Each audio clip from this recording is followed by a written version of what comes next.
Hey guys, how we doing? Welcome to the first HangarReady of 2021. We're back in business. Sorry we had to push this a week, but real life reached up and grabbed me last weekend, and because of that, we had to postpone the show. But with me tonight are my great co-hosts, Jolly. How you doing this evening, Jolly? 2021, a lot like 2020. Sounds so excited about that. Also with us tonight is Turing Atmos. How you doing? Doing fine. And Glad then you we guys could be have here.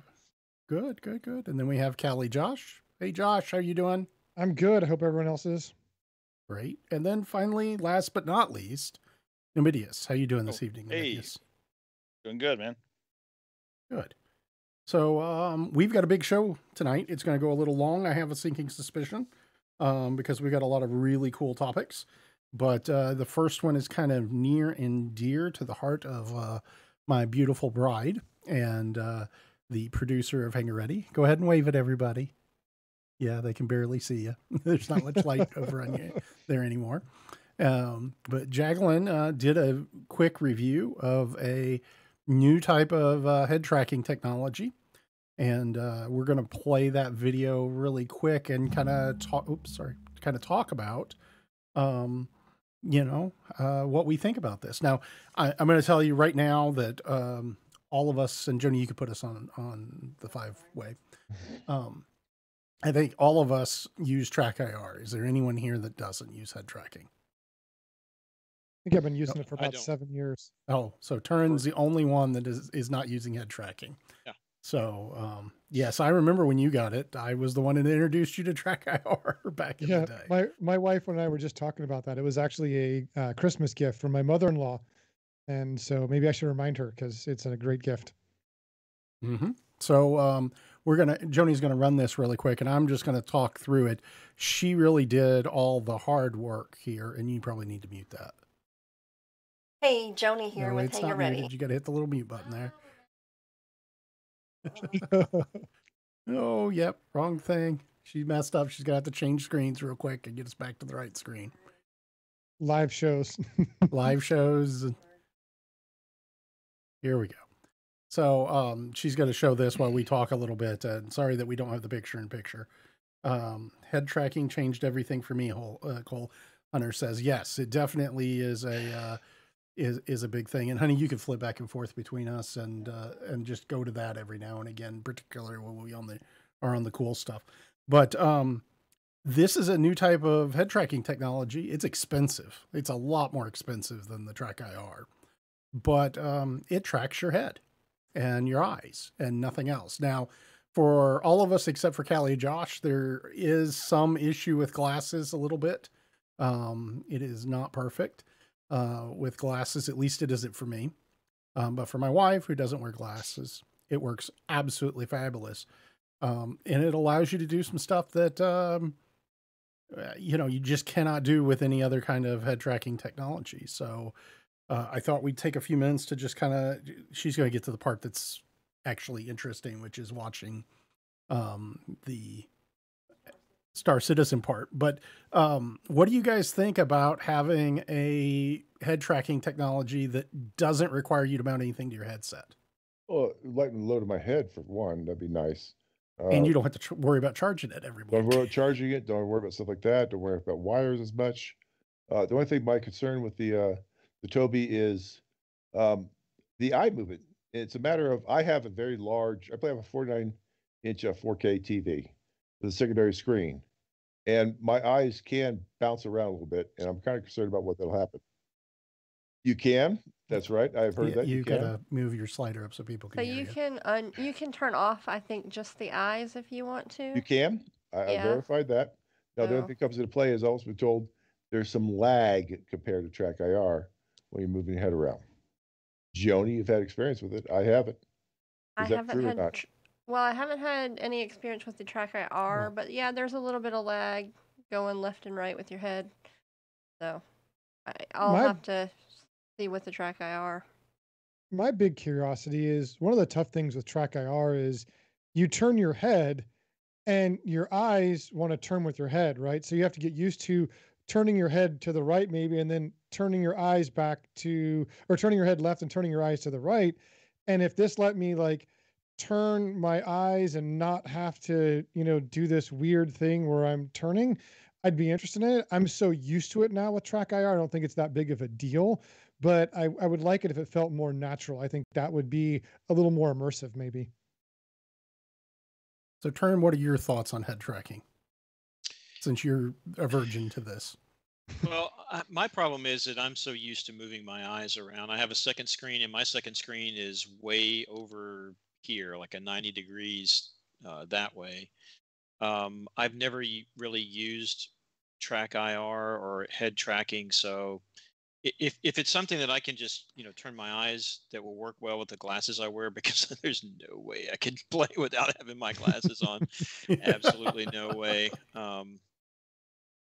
I'd be willing to give it a shot. That's why I was watching the video earlier. It looked really easy to install. That's the number one thing for me. It is really easy to install. Really easy to install. It looked like it went through a pretty simple calibration. And the good thing about it is that with the partnership that CIG has with Tobii, you're reasonably assured that it's probably going to work in the game.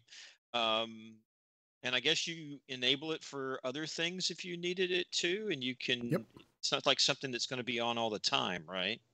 Correct. You can turn it on and off just like you can Track IR. Yeah. Well, I do know that after playing for a little while, having the ability to fly like you would normally fly an aircraft, look in the direction that you want to look, and have the screen turn that way, it would be beneficial. Well, you may want to turn it off while you're running, because it is a bit disorienting. Also, if you're streaming and you have to look at a lot of different screens, you might not want that either.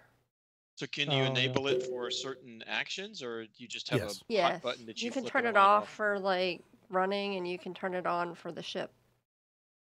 Is that done through a hotkey, or are you set it that way? Well, you could do it. You could either have an on-off hotkey in the software, or you can configure it in Star Citizen so that it doesn't work FPS, but it does when you're in the ship. So there's a couple ways to skin that cat, which is the same thing. Yeah, the same thing as Track IR. There's a number of different ways to skin that cat with Track IR as well. Cole Hunter asks, does it come with a pause button like the Track IR?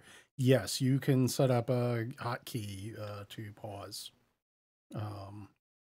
in Track, or to pause it like Track IR, and there's also a reset hotkey that you can set up. And for Cole to clarify, when you use Track IR, if I turn my head, what I'm looking at on the screen is though I looked left. But if you turn your head this way and you keep your eyes turned that way, you can't see the screen. So you literally have to turn your head one way and then your eyes back to the screen. It's just a little bit goofy to get used to. So Josh, it's not all you're doing is just turning your head by maintaining your eyes in the center. Yes. With Track IR versus the Tobii, where you're actually just moving your eyes and not your head. Well, you move your head. There's a slider that tells how much eye input versus how much head input on there. And so if you set the slider 100% head input, it ignores the eyes. Joni was in the video is running about 85 or 90% head movement. So it's almost entirely head movement versus eye movement. So it ends up being like the Track IR. It's different. No, it's a perfect example of that is you can glance down at your instrument panel on like a Pisces and then glance up without moving your head. And you can see that there. It's much more natural, like you and I would scan the cockpit of a vehicle or the cockpit of an aircraft with our eyes. If you're sitting there flying your Cessna, you don't move your head down to glance at your instruments. You just glance down at the instruments and then glance back up. And it works really well for that. If you're not wearing Coke bottle glasses like I have. And so in Track IR, when you're flying F-16s or spaceships, you have to glance your head down and then glance your head back to the center to look at your instruments. And that can be a little annoying at times. Yeah. And, but you get used to it. This was more natural when I sat down and played with it a little bit personally. So I went and got one after Joni got one. So The it was Joni's situation- Christmas present. The situational awareness from head tracking is amazing. I mean, if you're, Yeah. like you said, need to make a quick glance, or if you need to look out your cockpit to, orient yourself or identify something, I mean, the first time I used it, I knew I could never go back. It'll spoil you for life. Yeah. At the end of the day, head tracking is a requirement in my book for any kind of sim. If you don't have it, you don't know what you're missing. This is more expensive. It's significantly. It's, it's a good $80 or so more expensive than a Track IR 5. But it just the whole not having to worry about extra wires, mounting them to your headset and all that jazz is a miracle. And especially if you don't have glasses, I wouldn't even hesitate. If you do have glasses, I'd probably get one and try it out before I committed to it to see if it can track your eyes well. It could track mine a little bit, but not super great. I mostly had to move my head around, but that's fine. I'm used to it in Track IR. So now I have a wide screen that's curved. You think it might? It's pose working problems, fine or on it's working fine on a 49-inch monitor for Joni. Yeah, their site, I saw an advertisement on their site where it specifically addressed curved screens, and it has a flexible mount or something on the bottom for it as well. Yeah, she was showing that in the video. Yeah, it has Yeah, a that's where. different mount. Yeah. It's cool.